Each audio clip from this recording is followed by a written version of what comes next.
Welcome back into the Enrichment Sports Source. This segment brought to you by Madisonville Marine.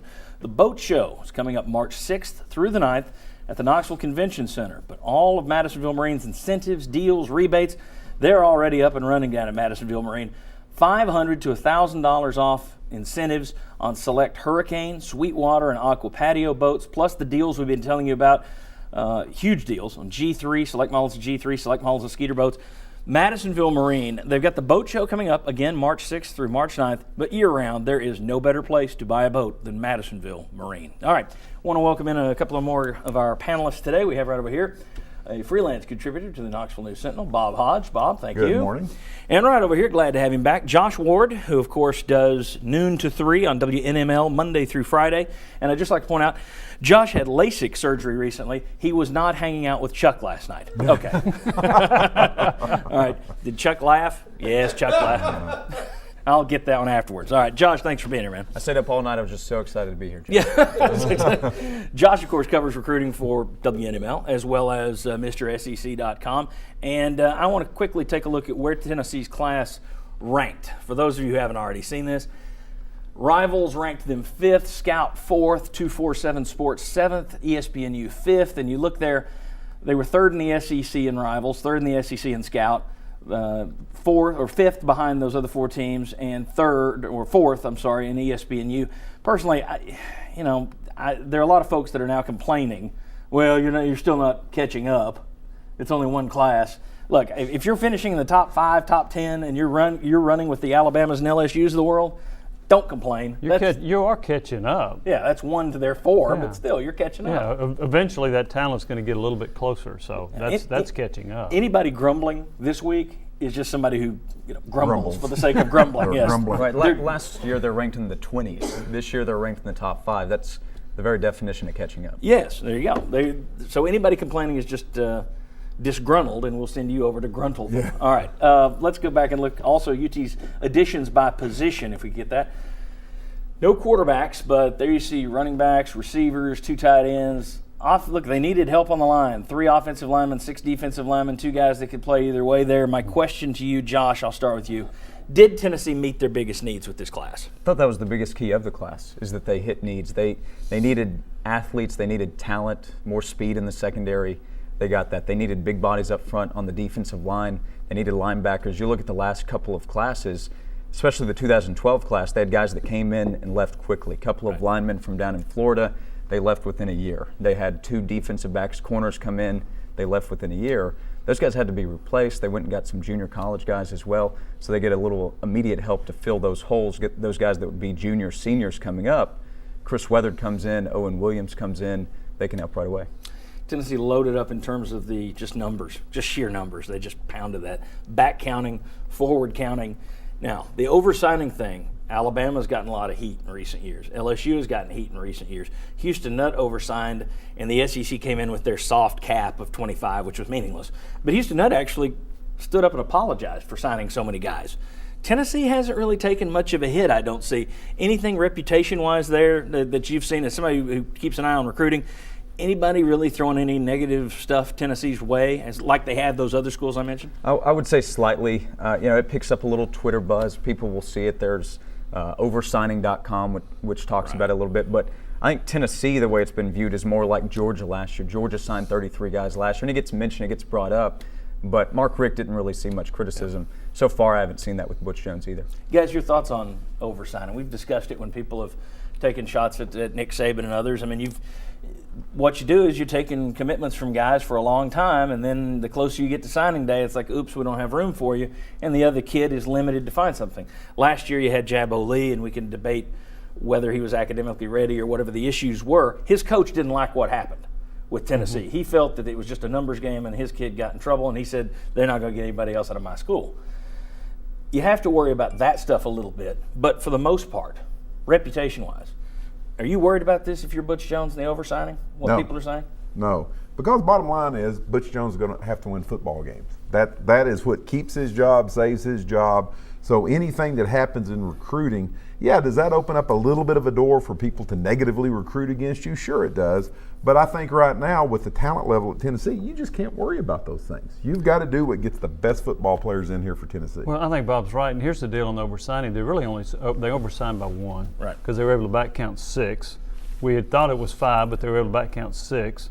So they oversigned by 1.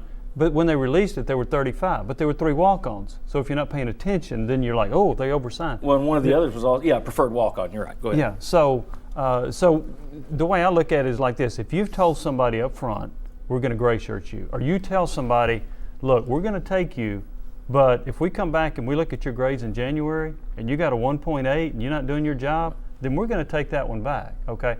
I'm okay with that. I don't like it if you get down to the last week and you say, we got too many of them, you're gone. Right. Or you oversign and then you tell a guy in May, hey, we can't take you. That's wrong. What LSU did to a guy a few years ago. He goes through the summer school with them, and then they come up and say, "Oop, we got too many." They take his scholarship, and he goes to Kentucky. And then winds up going back to LSU, ironically. He did, but that's the kind of stuff I don't like. Yeah, the unfortunate story with Tennessee, I'd say, in this class, Dominic Booth, he was a wide receiver from up in Indianapolis. He committed to Tennessee back in the summer, and he was going to be an early enrollee. They start to get more guys who can enroll early, so they call him and say, hey, we can't bring you in January. So he has about 3 weeks to find a new school, because he's not a February signee, he's enrolling in January. Now, how open were they with him?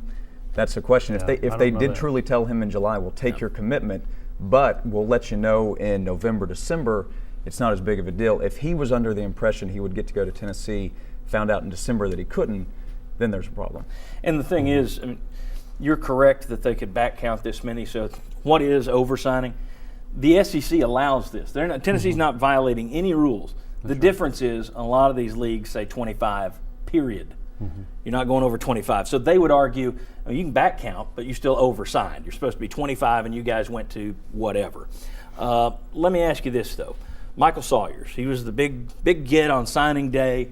You needed a 4-star. I mean, this team got, I wanted to mention this earlier, they had a 4-star recruit at every position, basically, except for quarterback.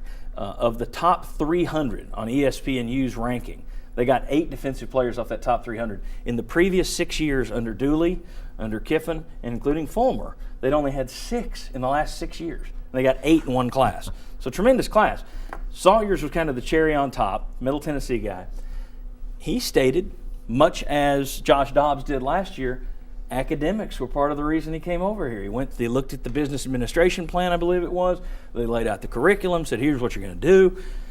My question is, we've heard a couple of coaches in the past that said, well, I didn't succeed. They've let it out there. I didn't succeed because the academics are too tough. Doesn't seem to be affecting Butch Jones. Didn't seem to affect James Franklin at Vanderbilt. Is this kind of putting the kibosh on the whole Yale of the South thing? The fact that you're actually getting kids with academics? Yeah, I think it is. And I didn't buy it when they were saying it. I mean, when that was coming up several years ago and been coming up since then, I didn't buy it then. I don't buy it now. I just thought that was a convenient excuse when things didn't go your way. I agree. I bought some of it. I think there were issues, but I thought it was exaggerated. I'll go. You may be exaggerated, but I know several players that had academic issues that couldn't get in or departed. Couldn't stay in. Correct. That were different. So, is it the reason that they lost a whole bunch of ball games? I'm not going to say that, but it did cost them some kids. And my question would be, where did those kids end up? One of them went to Florida. So what? They stink. They were 4-8. Didn't help them. 1 year. But you look at it, Josh. You've had all this talk about academics being a negative for recruiting, a negative for Tennessee. If you get the right coach, it seems like he can embrace that and go after it. Now we'll see what proof's in the pudding. We'll see how they do with these players. But kids he seems to be bringing in are fitting the mold that UT wants, and even if they've lessened the mold a little bit. Your thoughts on Butch Jones and his approach to academic standards? Yeah, well, I think they've changed the sales pitch and they fitted each pitch to what the player wanted to hear. Michael Sawyers, it was very important. He had been committed to Vanderbilt. Georgia Tech was one of his finalists. His mother was really interested in the academic side as well, so they made the sales pitch to her. You could look at Josh Malone and Jalen Hurd. Those were guys early in the process that either didn't have Tennessee on their list or were just going to listen as a courtesy because it's the in-state school. they were able to make a push early, get those guys interested, Malone more in the summer, but then that made a bigger impact in state. So you point to Dobbs, next year's class, they'll point to Sawyer's coming in, they'll go back to Innsworth with Rico McGraw, who's committed to Georgia, but they'll now be able to point to Sawyer's and say he had Vanderbilt, he had Georgia Tech, and Tennessee ended up being the right option for him, can be for you as well. Very good. All right. When we come back, we're going to take a look at where the talent came from across the SEC. What's the future for Tennessee football, state of Tennessee football? Is it improving? Will it continue to improve if it is improving in the first place? We'll discuss. Going back on the Enrichment Sports Source.